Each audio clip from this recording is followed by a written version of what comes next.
Tooth paste లో చూసినట్టయితే చాలా రకాల కెమికల్స్ ఉంటాయండి. జనరల్ గా ఎవరం గమనించాం మనం.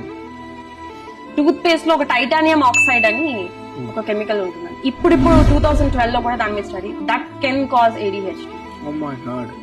మనం 2 years నుంచే వాళ్ళకి పళ్ళు తోముతూనే ఉంటామండి విత్ టూత్ పేస్ట్. కానీ ఎప్పుడైనా అసలు ఈ టూత్ పేస్ట్ లో ఏముంటాయని ఎప్పుడైనా గమనించామండి?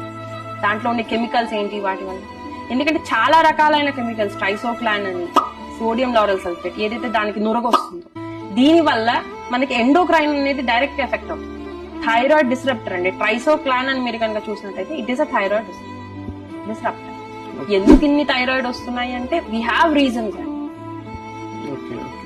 సో ఇలాంటి ఎన్విరాన్మెంటల్ ఎఫెక్ట్స్ కనుక మనం కనుక తెలుసుకుని వాటి నుంచి వాళ్ళని తక్కువ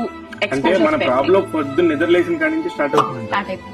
ఫస్ట్ పనిలోనే మనం వాడేదే ఫుల్ గా కెమికల్స్ తో ఉండే ఇది